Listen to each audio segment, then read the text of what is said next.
ótimo fim de tarde para você, quase início de noite. Estamos juntos aqui na telinha da CNN para te atualizar sobre as últimas notícias do Brasil e do mundo. Hoje é sábado, 25 de abril de 2026. A gente começa mais este jornal indo ao vivo até os Estados Unidos. O presidente americano Donald Trump cancelou a viagem de 2 negociadores ao Paquistão depois que uma delegação do Irã foi embora da capital do país. O republicano disse que recebeu uma nova proposta de negociação por parte de Teherã, melhor dizendo. A nossa correspondente Mariana Janjaco acompanha esse assunto, traz todos os detalhes ao vivo, direto de Washington. Mariana, boa tarde para você. Como Trump justificou o cancelamento dessa viagem que aconteceria hoje? O que é possível esperar a partir de agora, Mari? Oi, Isabel, boa tarde a todos. Isabel, Donald Trump disse que não vai mais mandar delegações para viajar 18 horas e, nas palavras dele, as pessoas ficarem sentadas discutindo nada, falando sobre nada. Então ele afirmou que não vale a pena a viagem. Trump também escreveu nas redes sociais que há uma disputa enorme de poder no Irã, entre as lideranças do Irã, que nem mesmo os iranianos sabem quem é que está no comando. Por isso, mandar uma delegação para o Paquistão nesse final de semana não valeria a pena.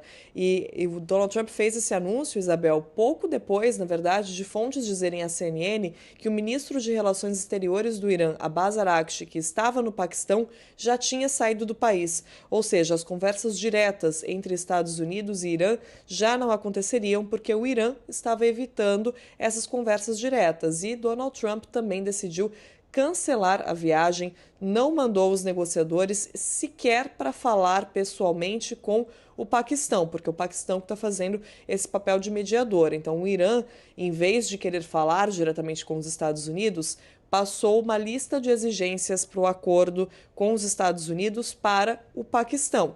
E Donald Trump, agora há pouco, a bordo do Air Force One, disse que ele recebeu uma proposta melhor do Irã depois que cancelou a ida dos negociadores até o Paquistão. Não deu detalhes exatamente do que há nessa proposta, mas disse que os iranianos ofereceram muito, só que ainda não o suficiente. Então, são poucos sinais de avanços, né, Isabel? É um tipo de acordo que a gente sabe que realmente demora para ser feito. O primeiro acordo, né, aquele acordo com o Irã, do qual Trump tirou os Estados Unidos quando assumiu a Casa Branca pela primeira vez, levou quase 2 anos para ser construído. E agora Trump quer fechar um acordo em meses. Então é claro que isso é difícil. Enquanto isso, né, o conflito já completa 9 semanas.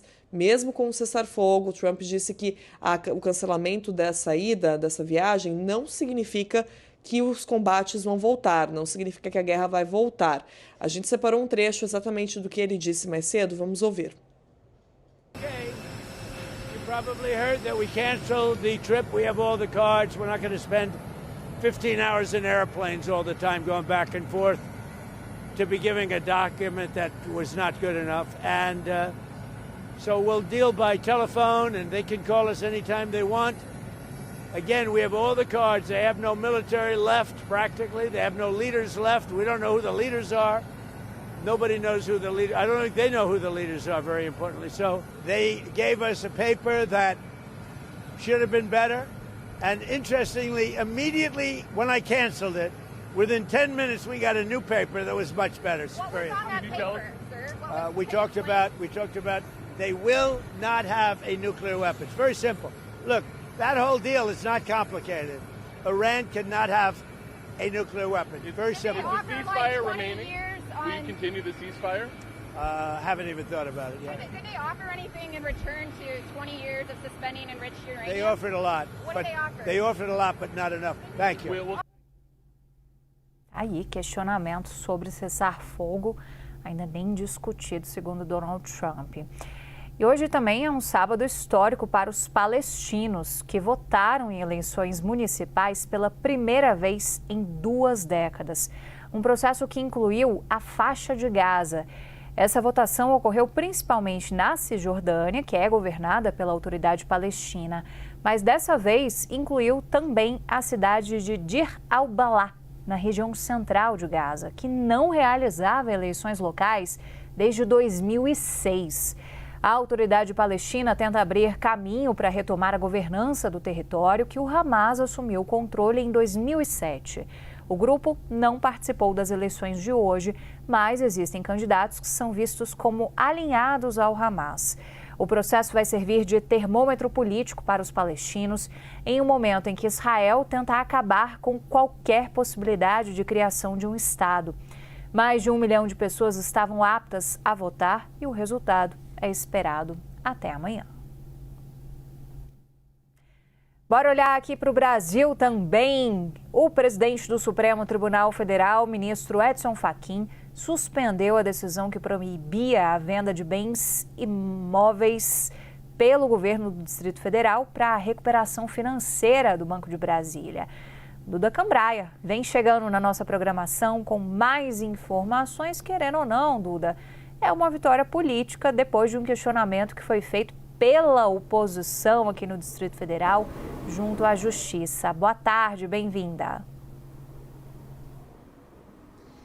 Boa tarde, Isabel Maega. Boa tarde a todos que acompanham a programação da CNN Brasil. Pois é, Isabel, para a gente contextualizar, né? Na quinta-feira, então, a Justiça do Distrito Federal suspendeu parte de uma lei distrital que permitia a venda de bens públicos do Distrito Federal, bens móveis e imóveis, para socorrer o Banco de Brasília. E o que a gente viu na última sexta-feira foi então o ministro Edson Fachin, presidente do Supremo Tribunal Federal, derrubando essa suspensão, ou seja, de novo, está permitido vender esses bens públicos para tentar ajudar, de certa forma, o rombo, cobrir o rombo deixado no Banco de Brasília. E aí sim, essa decisão do ministro Edson Fachin atende um pedido do próprio governo do Distrito Federal, que argumentou que essa suspensão da Justiça aqui do DF causava grave lesão à ordem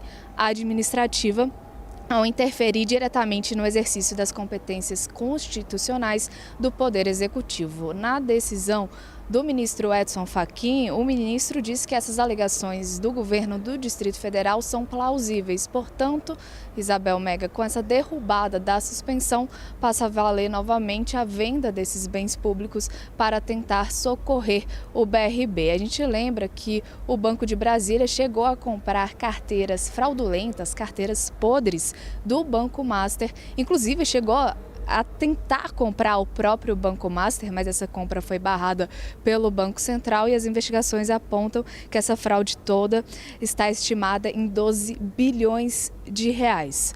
Como essa decisão do ministro Edson Fachin foi monocrática, foi individual de praxe, então os outros ministros precisam referendar essa decisão de Edson Fachin. Ou seja, daqui 2 semanas, entre os dias 8 e 15 de maio, teremos sessão virtual no plenário da Corte para referendar essa decisão do ministro Edson Fachin. De um lado, então, a Justiça do Distrito Federal proibindo a venda desses bens e do outro, o STF permitido a venda. Realmente agora a decisão final está na mão dos ministros da Suprema Corte. Mega. Bem lembrado, Duda. Muito obrigada pelas suas informações por enquanto. Bom trabalho. Falando ainda de BRB e de Supremo, a segunda turma do STF decidiu por unanimidade manter preso o ex-presidente do banco aqui de Brasília, o Paulo Henrique Costa. O ministro Gilmar Mendes foi o último a votar e, no voto, o magistrado concordou com a prisão preventiva, afirmou que há indícios suficientes de que Paulo Henrique Costa teria recebido propina em troca de favorecimento ao Banco Master. Apesar de acompanhar o relator nesse ponto, Gilmar divergiu parcialmente do voto do relator, o ministro André Mendonça, ao analisar a situação de outro investigado, o advogado Daniel Lopes Monteiro. Gilmar avaliou que, embora existam indícios de participação em atos investigados, não há, até o momento, elementos suficientes para equiparar a conduta a dos demais alvos centrais da apuração. E ficou uma expectativa no ar também em relação a uma possível colaboração premiada do Paulo Henrique Costa. A defesa dele deve pedir que ele seja transferido antes de aceitar fazer um acordo de delação premiada. Esse caso teve um novo capítulo neste sábado e a nossa analista Jussara Soares traz os detalhes. Após a segunda turma do Supremo Tribunal Federal confirmar por unanimidade a prisão do ex-presidente do BRB, Paulo Henrique Costa, a defesa deve pedir a transferência dele para a Superintendência da Polícia Federal. Essa medida é vista como uma etapa importante para avançar em um possível acordo de delação premiada. Paulo Henrique Costa foi preso na semana passada, na quarta fase da Operação Compliance Zero da Polícia Federal. E ele está detido desde então no complexo da Papuda.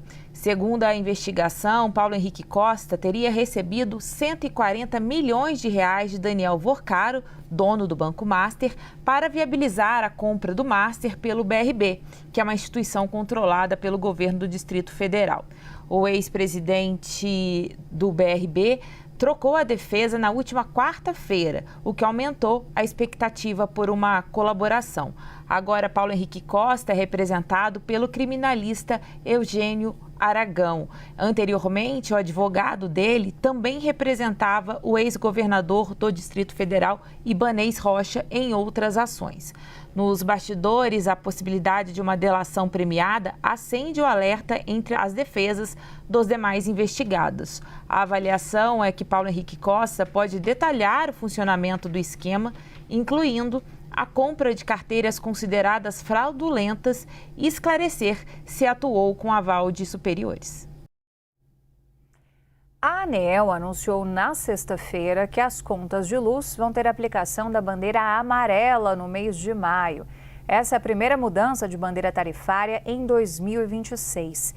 De janeiro a abril, a bandeira foi a verde. A mudança se deve pela redução das chuvas, porque isso impacta o volume dos reservatórios das hidrelétricas e faz com que as usinas termoelétricas tenham que ser acionadas.